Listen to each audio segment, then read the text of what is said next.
All right. Today, I'm going to flip gears a little bit here. A long time ago, I did mention that I was going to be expanding the channel to include some music production stuff as well as the photography and automotive things. I haven't had any issues with my car, so I haven't had to fix anything. So, well, that's out. There haven't really been a whole lot of announcements or anything in regards to Pentax, and I've covered a lot with the cameras. So, I'm not stopping, just taking a break. But I haven't really done anything music production wise on the channel. So, I have noticed there is a huge amount of, oh my God, don't use loops, don't use samples, only use MIDI, create every single tone and everything all yourself, and blah, blah, blah.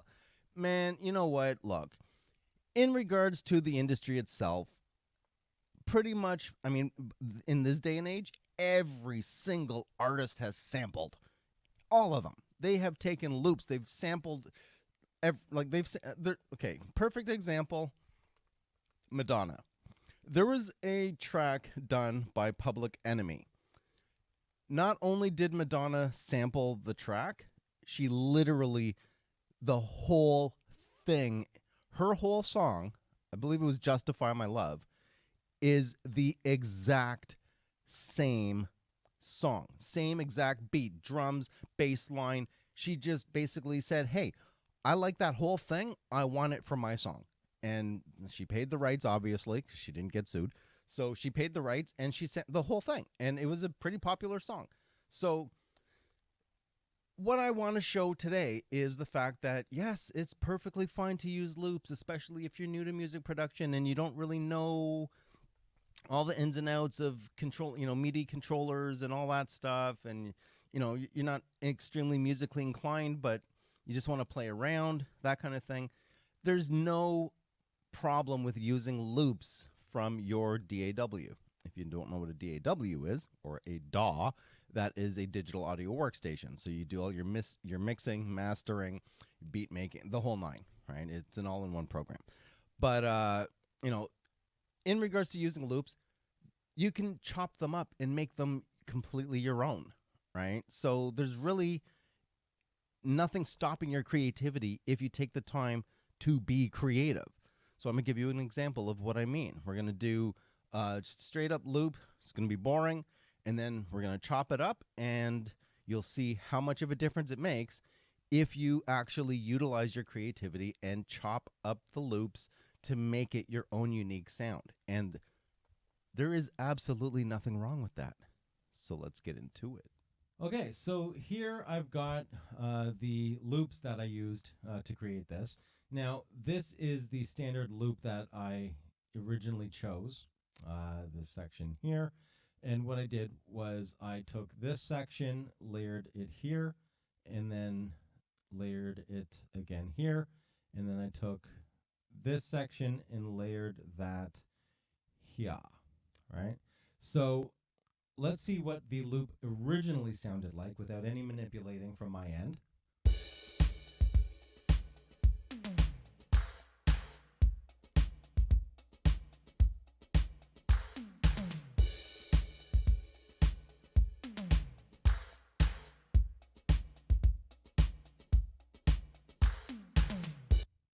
So it's not bad.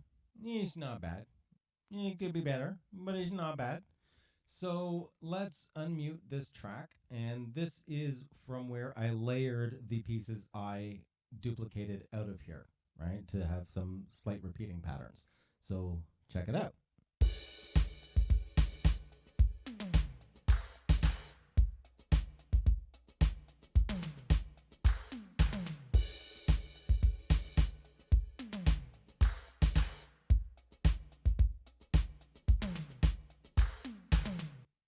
Right?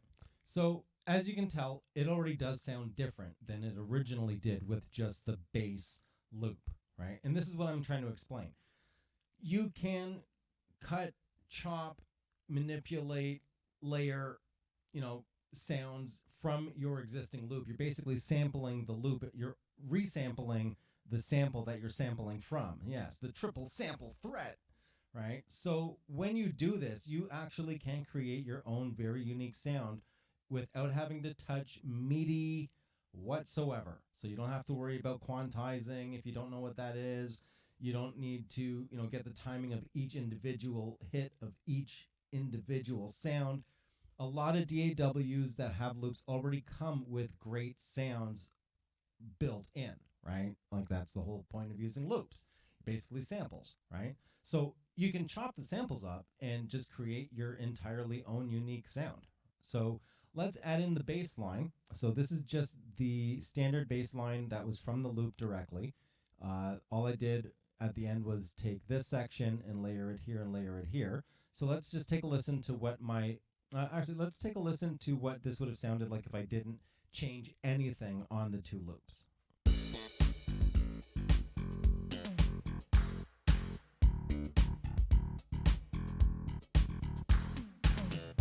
Right? So that's what that would have sounded like. And now let's add in these drum pieces that I resampled and layered, and keeping this bass line.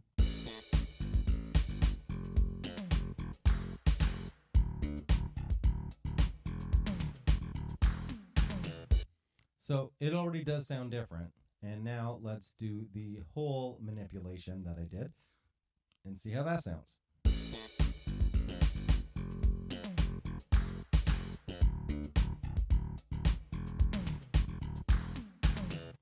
So all I really did was just add another couple of wah wah, right, to this bass line here. So just, that, and that's pretty much it. So as you can tell, it does sound remarkably different than it did if I had not chopped up and changed the loop timing and sounds, right? If I didn't take the time to split it and then layer those sounds in those strategic places, it would have been pretty simple, right? It just would have been a simple loop. But you can keep doing this, and you can keep adding more things and just chopping it and everything. So again, this whole music industry thing of, oh my God, if you're using loops, you're cheating. No, you're not. I mean, every artist samples. They sample even from their own music, right? That's another thing that they do. So there's nothing actually wrong with using loops. There's absolutely nothing. And so this is my first video on music production that I'm doing on this channel. And I am going to be following this up with, my process of creating music and doing the beats and all that stuff. At the same time, I'll lay off the rapping. I only do it for fun. I'm not being a serious rapper or anything like that. But in regards to the actual music production element with beat making, that is what I enjoy doing the most, and that's what I focus on. So I will be doing some more videos of this nature. And yeah, anyway, let me know what you think in the comments below. And if you like the video, leave a like. That's it. I'm going to go. I'll catch you in the next flow. Oh.